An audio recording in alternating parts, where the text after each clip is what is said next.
This podcast is sponsored by nobody.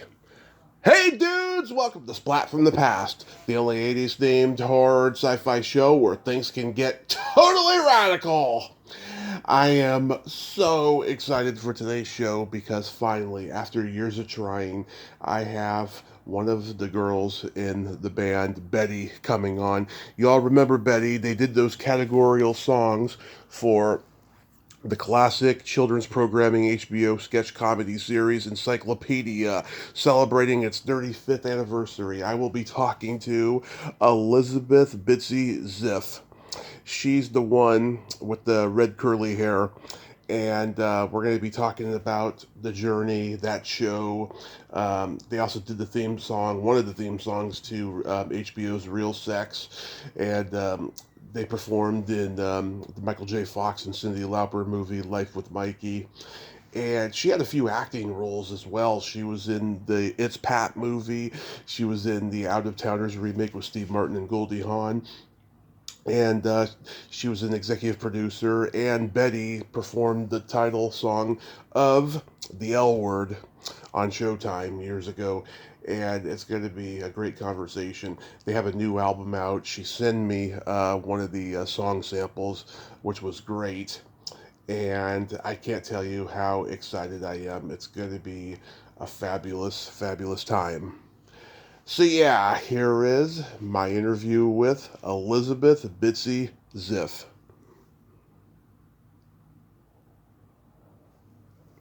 Hey Elizabeth, welcome to the show. How are you today? I'm good. How's it going?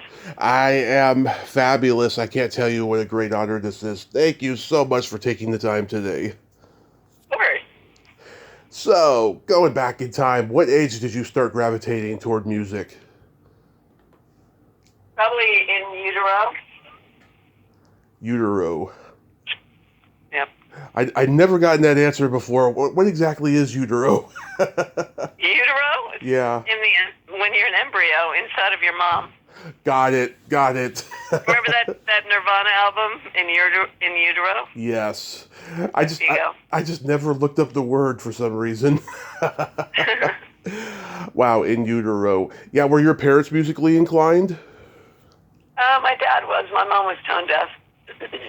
Wow. At least that's what she said. Yeah. We just grew up singing, Yeah. we just thought everybody sang. I did anyway. Was guitar your first instrument? Vocal. Singing. You started singing first, and then it evolved into playing instruments? Yeah. I played I played viola in high school. Mm-hmm. But I never practiced, so that didn't last very long. And then I moved on eventually. I moved on to keyboard, and then I moved on to making beats and things like that. And then after that, I moved on to guitar. So I've been playing guitar maybe about 10 years, maybe a little longer. Nice. Do you remember the first album you ever bought with your own money? I remember the first 45 I bought. Okay, what was my own it? Money. I was like 7. It's called Upanagrino, and it was by Elis Regina. Elis Regina is probably one of the most famous Brazilian singers. Mm-hmm. She died of a cocaine overdose, but she was very, very famous. Elisregina. Mm-hmm. Still one of my favorite singers of all time. Nice. And Upanagrino, we played that 45 so much. I lived in the same room as my sister. We played. I actually still have it, and we played it so much that it's so warped. And we just loved. I loved it. I loved it. And until like last year, I couldn't find it anywhere. It didn't exist until last year. Someone actually. It was a live version that she had done at a stadium in 1968 in Brazil. Mm-hmm. And it didn't exist. Like, you couldn't find it. And last year I found it as a live version on iTunes, I think. So imagine my glee. Yeah, I can imagine, to have that 45 for this long and then all of a sudden it's on iTunes. Yeah, well, actually, I have my own, I produce stuff, and so I have my own studio. So I actually sampled it and recorded it and put it into a couple of different songs. haven't been released yet. But so I've had it to listen to for a long time. That's awesome. The first album I ever bought was Queen One. Nice. Queen One with Keep Yourself Alive? No, Keep Yourself Alive was later. Queen One was Liar. It was a 10-minute version of the song Liar. Mm-hmm. Keep Yourself Alive, I think, was in either on Queen 2 or Sheer Heart Attack. I'm not really sure. I could be wrong. I mean, whatever. It was a long time ago. Yeah. That is so awesome. Do you remember your first concert you ever attended? Of course. Three Dog Night. Ooh. I think I was 8 years old, and my parents dropped me off and picked me up after the show. You gotta love the 70s, man. And yeah, I went in by myself, and this is before they all became born again Christians. Yeah. I think One Is a Loneliest number had just hit the charts, and Jeremiah Was a Bullfrog. Joy to the World, I guess it's called. Mm-hmm. Yeah, it was a great concert. So I had a beer. I was 9. Yeah. Yeah. 9. Wow, you're a bad girl. Yeah, you gotta love it. I Got do. me up at Capitol Center and picked me up afterward. Yeah. By myself. So insane. It is insane. You can't get away with that these days. No, I mean, you probably couldn't have gotten away with it then, but whatever. I had a lot of freedom. Yeah. I was the third, so by the time they get to the third kid, they don't really give a shit, right? Yeah. So, did you and your sister start a band in high school? After high school, we started a band. We started a band in my parents' basement, and it was an all-girl band, and we needed a bass player, so we put an ad on the radio on WHFS, which was in D.C., in the D.C., Maryland area. And we had one woman come over, and then we had Allison come over. Mm-hmm. And we just hit it off right away. It was like meeting somebody that you'd known your whole life. And we laughed all night long, and we started that band, and that band imploded after about a year. It was called Quiver. And then we started another band, which was like an art rock band, called Ambiance Zebra. And then we were asked to do a birthday party for Dodie Bowers, who owned the 930 Club in D.C., the original 930 Club. Mm-hmm. And she said, yeah, well, we'll play for it. And she said, well, I just want the three of you, because I know that you guys sing a cappella, so I'd love it just to be the three of you to do some stuff, maybe with cello or whatever. So we're like, okay. So we came up with the name Betty on the way to the show, because we didn't think that we would actually be stuck with it for the next 38 years. And we did the show, and it was just the response was so amazing. It was so primal, mm-hmm. And our response was so primal. So it just felt right. It finally felt right. What was the group? Was the group as we know it today? Or did it evolve over time? The sound and the style. Oh, the sound and the style is always evolving. We're always changing. Every album we have has probably a different sound. With the one thing that remains a constant are the vocals. The vocals and harmony.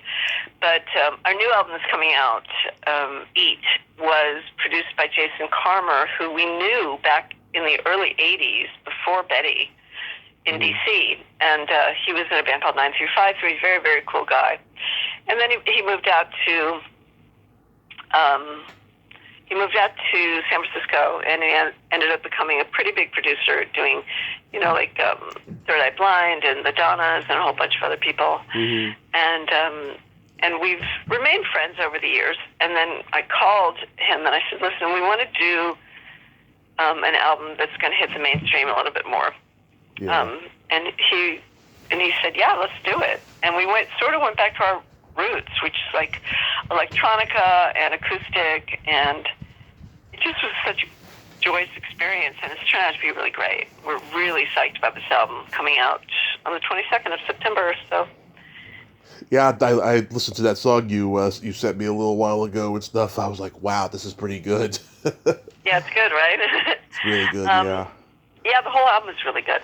we released the first single called Pride, obviously for Pride Month. Mm-hmm. And the beats were done by this guy named Human Fader, who's a DJ and a producer and a professor, actually, of electronic music in Mexico City. Mm-hmm. And really talented guy. Like we work with a bunch of talented people on this record. We have always done that, but this just felt right. It felt really, really good and right, and really happy with the end result. That's awesome. So what were the group's influences? Because I mean, you girls are so original and so unlike anybody. Like I mean, there were some groups that came a little bit before you that I can imagine were influences, like the B-52s, the Waitresses, the Cucumbers, the Little Girls, people like that. Well, yeah, for sure, the B-52s. I mean, they're also friends, and we're still friends with Kate years later. Yeah. Like, she's so wonderful, and we love them. I think the Beatles were an influence, Queen for sure, in the sense that we've never felt that we had to be put into some sort of a box. I mean, that's been good and bad in a lot of ways, because we're not easily categorized. Right. So we do a song, and then we add what we think belongs on it. Like, we have a song called Sailor that my sister wrote on this new album, and we perform it with cello and vocals because that's what it's called for. It's very amorphous. It doesn't keep straight up time. And when we tried to record it with straight up time, it just didn't work. Like, that's not how Amy heard it at all. So there's other songs that call for full-on band or, heavy dance beats. And we just try to keep true to the song and what makes us happy. So that's really the style of Betty, I guess. Yeah, even when I hear, like, the Bangles' Hazy Shade of Winter, I think of Betty with the singular voices flowing, Well, that's great. It's totally a compliment. We love the Bangles. We love a lot of people. I think our influences also, not to sound like, bougie, but we read, and it's about movies, it's about culture. So we're influenced by a lot of things. We're influenced by poetry, by books, by things that are happening now, by nature, So it's not always just musical influences for us. It's sort of a cultural mishmash. And you're probably comedy fans as well, because there's always been humor in the Betty songs. Not always, but yes, there's definitely humor in the way that we perform and the way that we look at the world. Because, you sort of have to look at it like that. Like, two of us are Jewish, one of us is black, so we have that, that dark humor that gets you through shit. And especially now. But that's always been, we've always been entertainers. Liza Minnelli School and all that. We want people to be entertained. We want to take them out of their life for a show or for a song and if it speaks to you and you're in a dark place, on some of our songs like Broken or Fix of You or Wave, a lot of these songs are written at dire points in our life, and they don't have a lot of humor in them, but what we're about really is connection. So if we connect through humor, or we connect through darkness, or we connect through a certain beat or a certain harmony, that's really how we've always worked. But for sure, there's a lot of humor in there. Absolutely. So were you all struggling for a while to get recognition before Encyclopedia happened? It didn't feel like struggling, to tell you the truth. I never really felt like I've struggled. I mean, I feel like I've struggled in life in general, but I don't, what is it Amy says, if you've never gotten to the top, you don't really fall from the top. But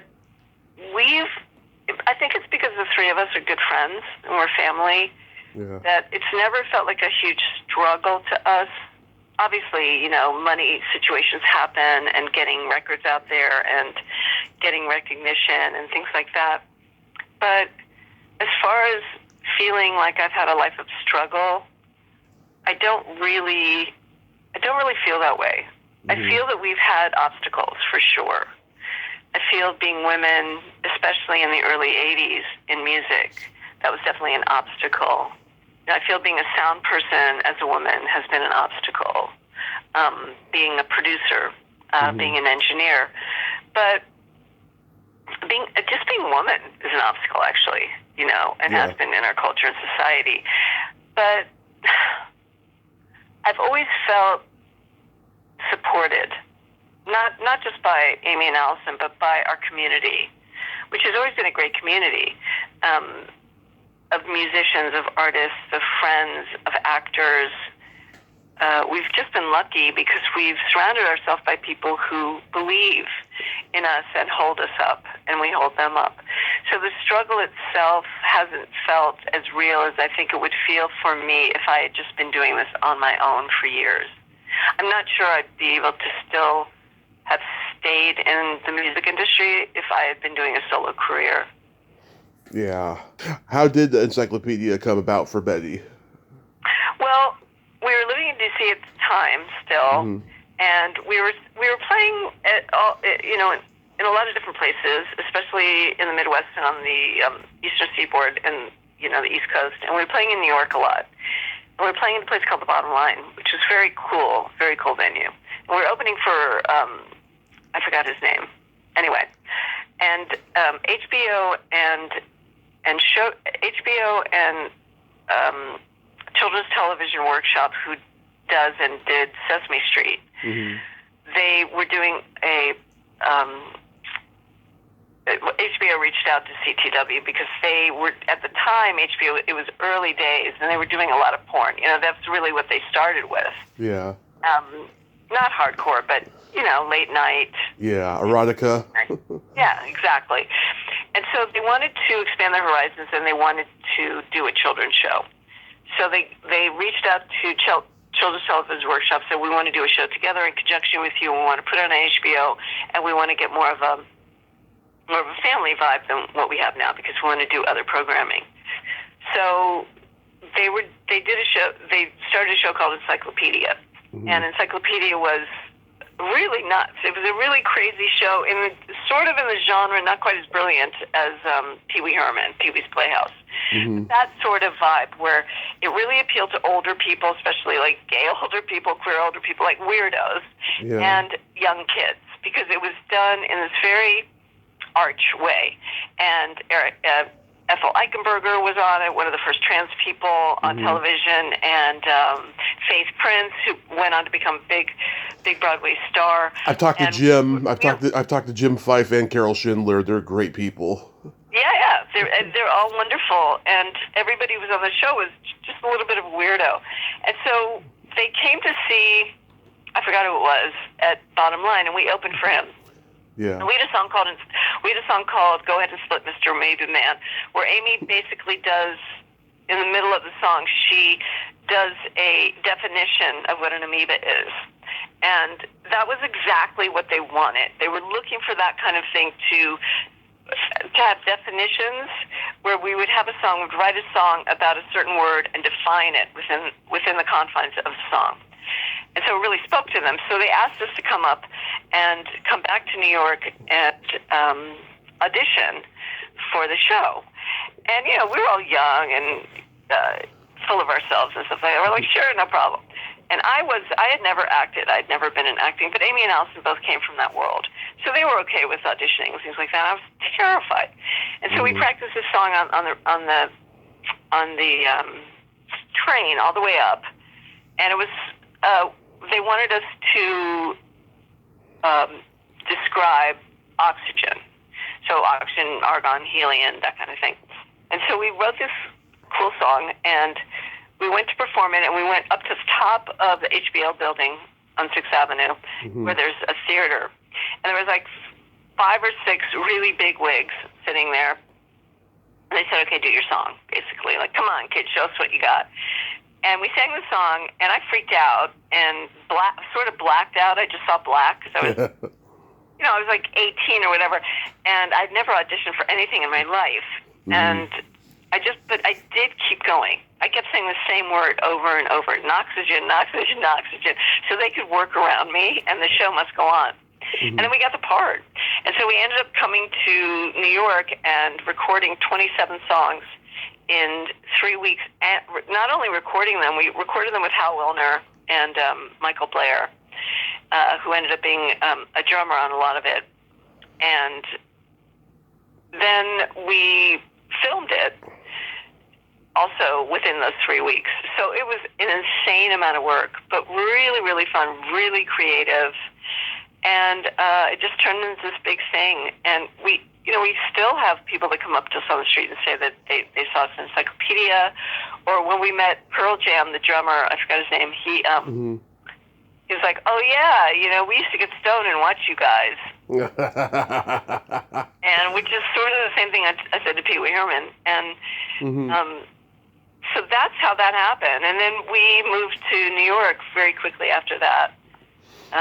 They put us in this place called the Mayflower Hotel, which is infamous. It doesn't exist anymore.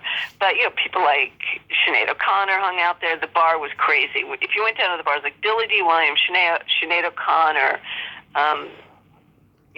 Susie Sue, Betty. It was like everybody. Everybody was there.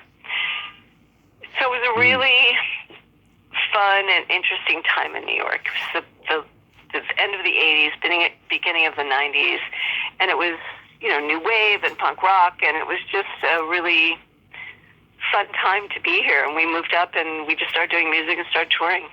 CBGB was probably on its way out by then. Oh, no. I mean, we knew Hilly. Hilly recorded with Mike Thorne, who also recorded our first album and a couple of other ones. Mike Thorne also produced, he produced Tainted Love, and he produced Amy, what was her name? Amy Whitehouse? No.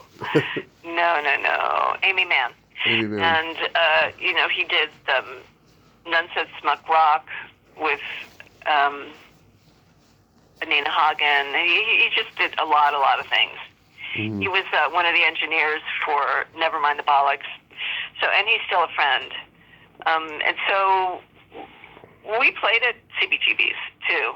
And that was super fun, except for the bathroom was so disgusting. You can't imagine how disgusting the bathroom was. It's infamous, and for good reason. I would rather go out in the street than go in that bathroom. Yeah, I can imagine. It's all stinky and all that. Yeah.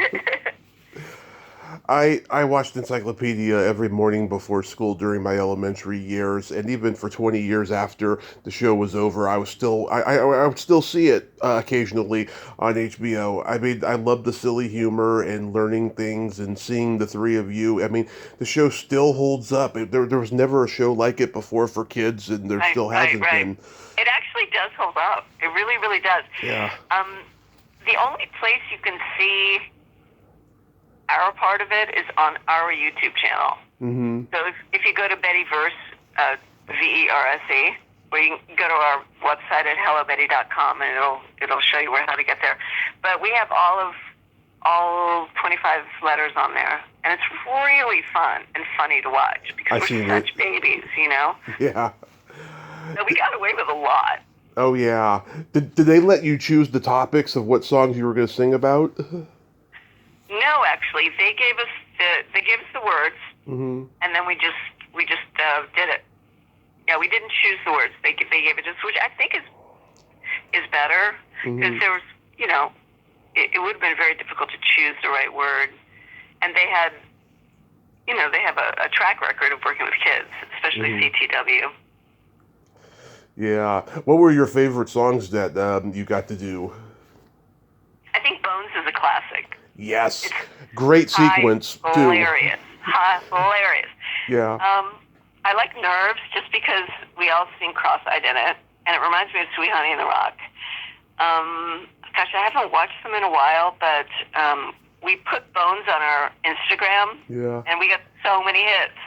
It was so crazy because people really remembered it. And even if you didn't remember it, the younger kids who follow us are like, what is this? And who are you guys? And, oh my God, this is brilliant. It rings true. It rings as authentic. Even though there's like crazy 80s costumes and things like that, it still feels like an authentic piece of art because we really didn't have that many restrictions. They said pretty much you could do whatever you wanted to do and act how you wanted to act and play the instruments that you chose to play. And there's some really good ones. Heat is hilarious. The one the one that didn't get on the air was the most hilarious, and we laughed so hard making that. We all ended up in a clump, a pile. Yeah. It was really fun to do, and you can tell. Yeah, the Bones one. What I like about that, it looks like the early '80s, like shot on video, cheesy music videos, like Kim Wilde's "Kids in America" or Scandal's "Goodbye to You." It just has that leftover Beat Club, trippy vibe to it. Yeah, it did. That's what I liked about it. My favorites, I love Adam. I think that's like Allison. Adam's is great. That's actually a really good song. Echo, we ended up putting that on one of our albums. We ended up putting it on our first album because it's a really good pop song, Yeah. Oh, Adam is just, I think it's Allison's finest moment on the show, at least. And I just love that sexy, sinister groove it has. Yeah, it's pretty great. And, they're all really fun. They're just fun. But I agree with you about Adam. Yeah, and also, too, like, you showed some versatility because, you had the poppy keyboard songs, but you had, like, a cappella with Ladybug, you had country with Whistle, and, of course, your sister did a fantastic Broadway with Rocket. Yeah, and Infinity was also, it was sort of a cappella. We put a loop underneath it, but that was a cool song, too. Yeah. So do you ever do the Encyclopedia songs live? Yes, we do. Yeah.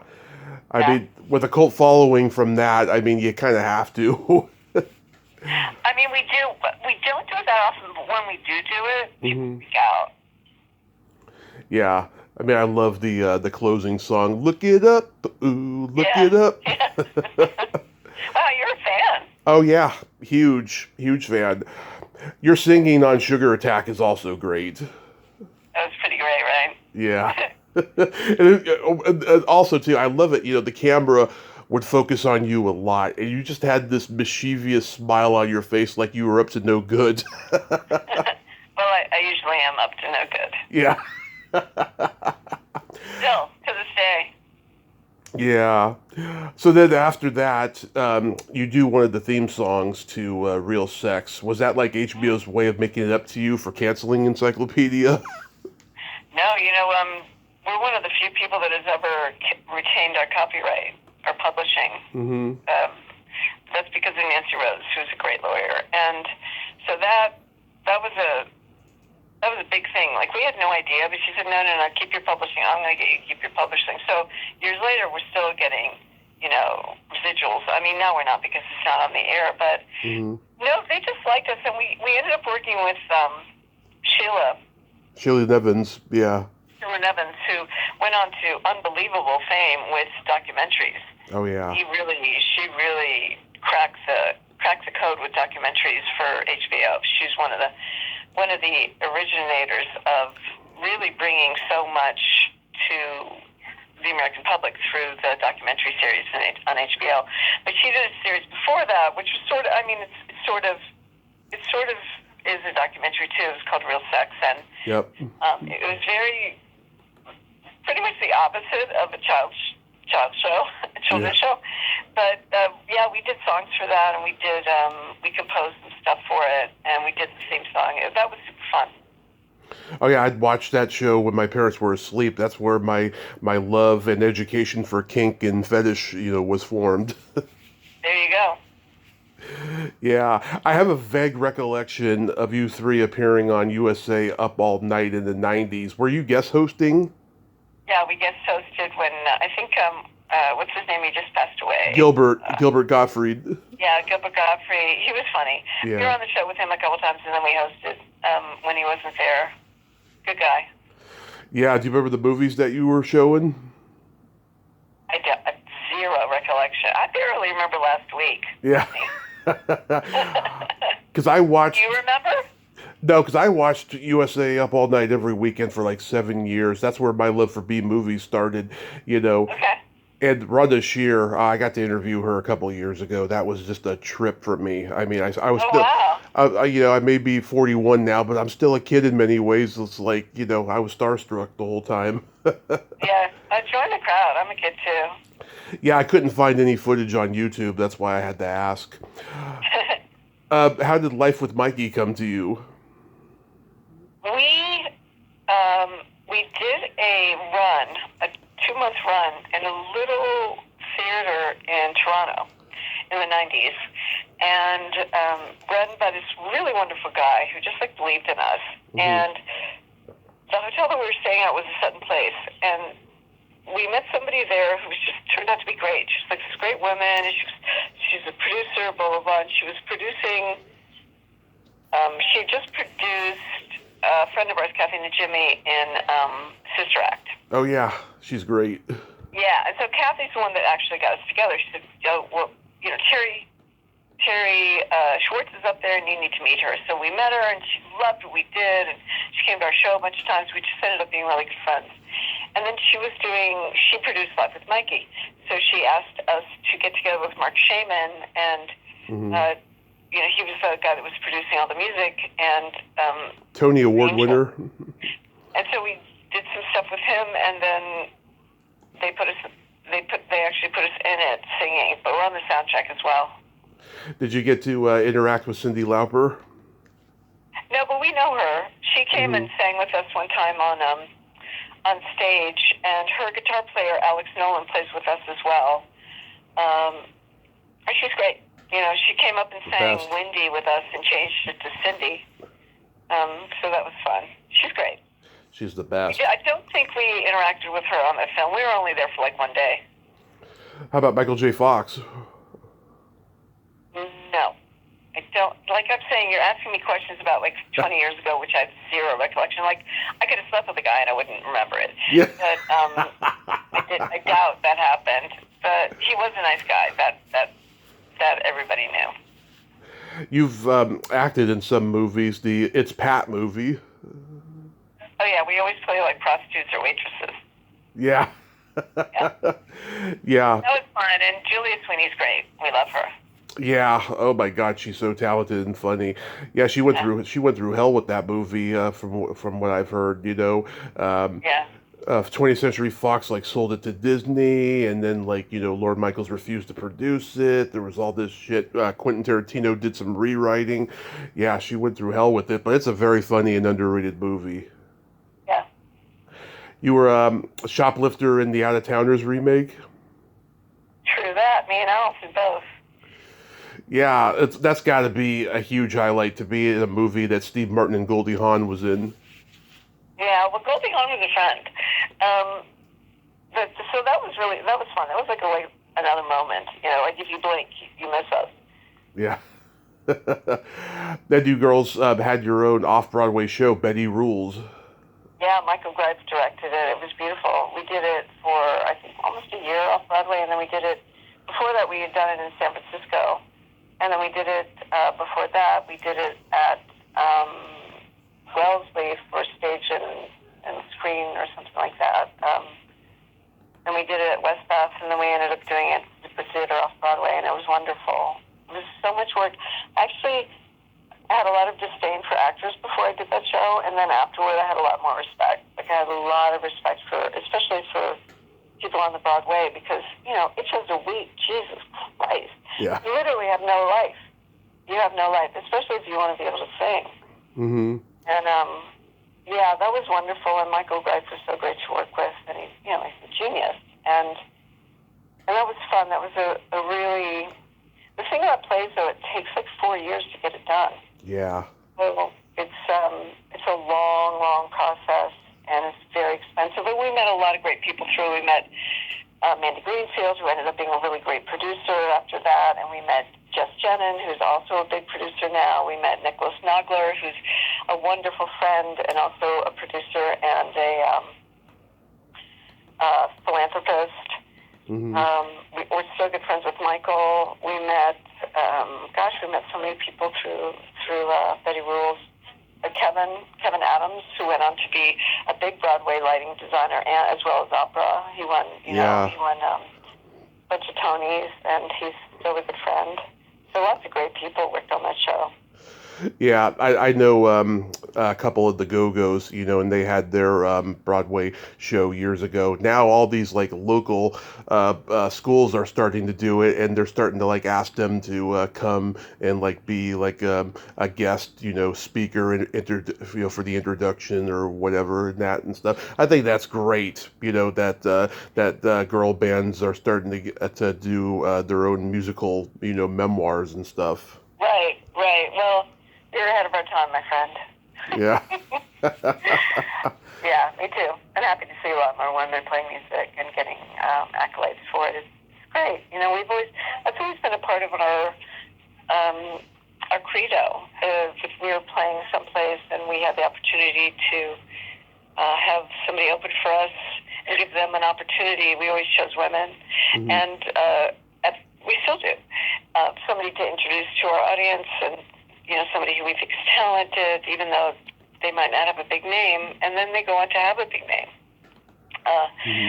Samia, we did that with Samia, Gracie and Rachel, and many, many other people over the years, and it's been wonderful because, at the beginning in the 80s when you were playing, a lot of managers wouldn't let girls open up for girl acts. Mm-hmm. It wasn't the act themselves that didn't do it. It was just very bizarre. It was very hitting girls against girls, and just like there could only be one girl on stage, and it was just a weird, very archaic way of looking at life and things, instead of lifting people up, trying to keep them down. But our creed is always about lifting people up, Yeah, that's awesome. And of course, a lot of people know that you did the theme song to The L Word, and you were a producer on that, right? I was a co-executive producer, yeah. I also was a composer and a writer. So I was in the writing team. I was the final producer, so I did the final mix. So I would go early and stay late. It was a lot. It was creatively, it was amazing, but it was a lot of work. But fun. It was fun to be a part of something that was self-affecting. Yeah. It was so groundbreaking, and still is, actually, even 16 years later. Yeah, I mean, at that point in time, I wasn't in touch with my bisexuality yet, even.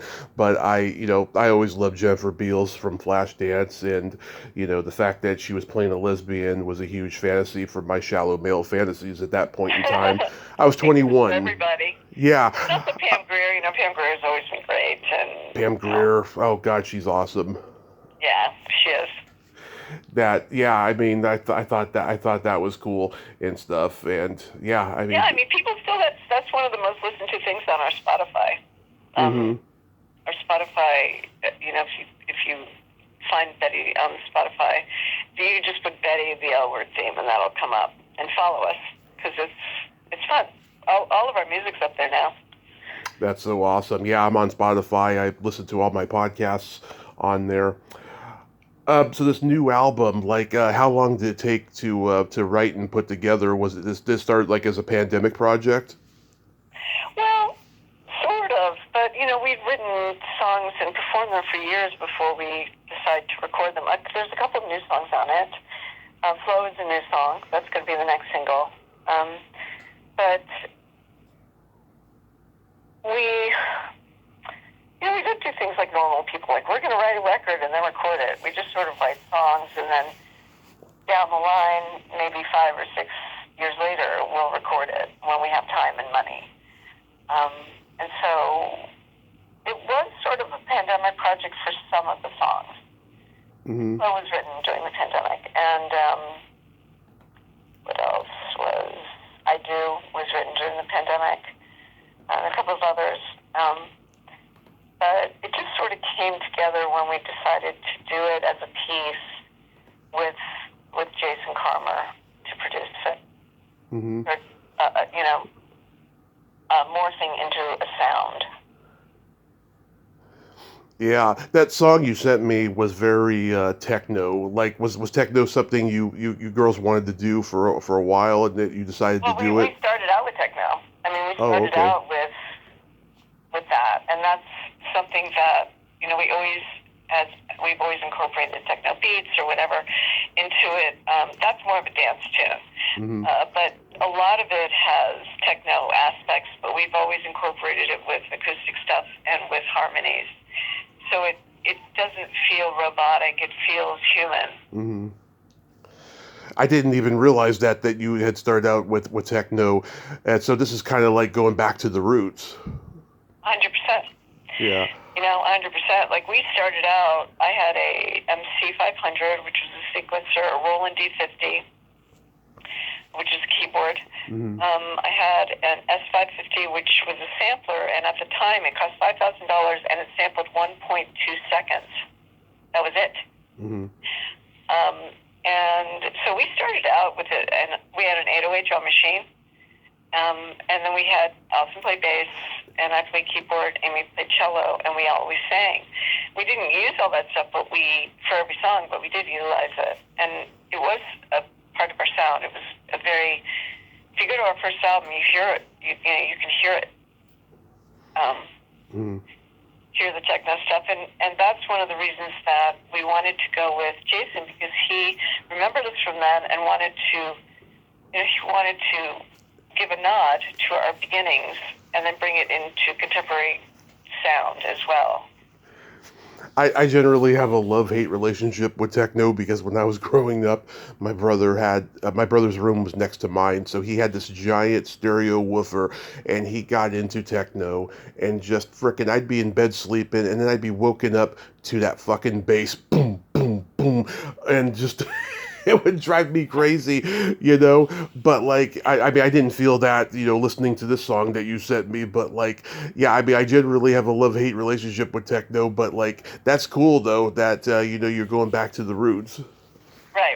Well, it's not all. I mean, it's not all like that. We have ballads and things like that. So, um, Yeah, yeah, you're gonna dig the new. You're gonna dig the new album. that's awesome. And you doing live shows? Yeah, we're doing a big show September 22nd as a record release in New York. And if you go on our website, you can get tickets there. But it's going to be really, really good. It's hellobetty.com. Do you ever come out to the Bay Area? Oh yeah, we'll come out there this year for the record. Oh, that's so awesome. Yeah, because I live in Modesto. I'd love to come see you perform there. Oh, good. Yeah, we'll definitely be out there. Well, if you sign up on our mailing list, it's on their website. We'll let you know. Awesome.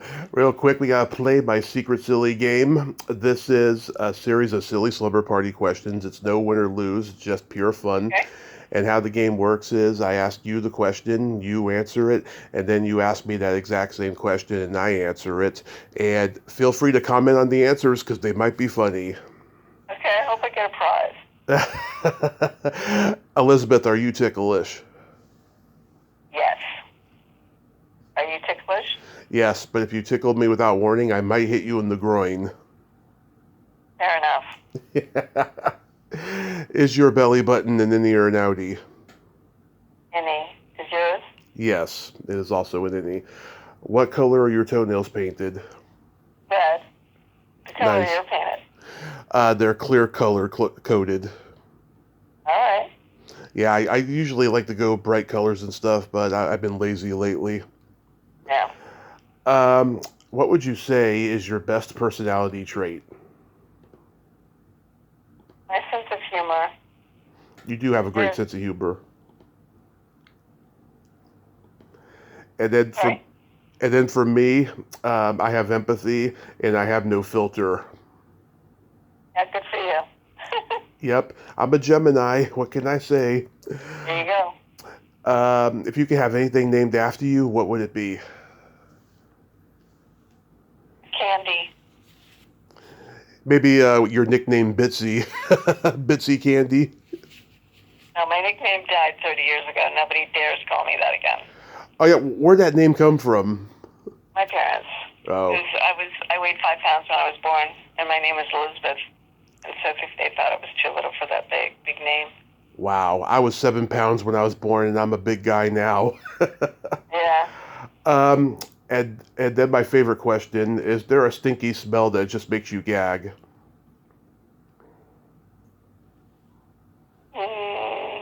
Republicans? I love that answer. I never got that one before. That's awesome. Oh, anything else? No. Although I'm not fully lefty anymore. Really, did you Yeah. lose your sense of smell? I think the left has gone nuts. The radical left. I It's know. like history. If you follow history at all, Yeah. the horseshoe effect, when the left is so far left that it almost meets the far right. Yes, I totally agree with you, and I'm so worried about I that. think that's what's happened, and I think that's historically that happens before a big war. Yes, I totally agree with you. For me, it's either farts or feet. Okay, fair enough. Yeah. So nothing like that also makes you gag? Well, I don't smell. I'm like an alien. I never sweat. I don't smell. My feet don't smell. I don't really fart. I mean, honestly, I am an alien. You're a pretty alien. I mean, you got pretty red hair. Oh, thanks. Absolutely. I got a joke for you. What kind of meat does a priest eat on Friday? None. Exactly. You heard that one before? Come on. That's an old one. Old one. Yeah. Elizabeth, thank you so much. And, I hope, you come down to the Bay Area and play and stuff. I'll let you know if I'll be able to make it, and I'll come and meet you and stuff. Do you girls do the meet and greets? Sometimes. Sometimes. Yeah, we always go outside and sell our merch, but we finally, after 38 years, we finally got our merch store on our website, which is incredible because so many people want to buy Betty Rules t-shirts that had one years and years and years ago, and they haven't been able to because they haven't gotten to a show, and now they can buy it online, which is so exciting. And we have like a bunch of other things, like mugs and hats and hoodies, and I'm very excited about it. I think I bought more than anybody else, so. That is so awesome. Nevertheless, I will let you know, and you have yourself a great day and be safe. All right, thanks. Bye. Bye-bye. Well, there you have it. Elizabeth Ziff. Ain't she a sweetheart? Oh my God, so funny, so quirky, so much alien-like, as she would put it. I really liked her. Oh my God, she's a force to reckon with. I really, really liked her, and I'm glad I got to have a Betty member. It's a gift today, a real, real gift. Well, until next time, this is Tommy Throwback Kovac saying there's no shame in living in the past because the present sucks. Later, dudes! Look it up, ooh, look it up, ooh, look it up.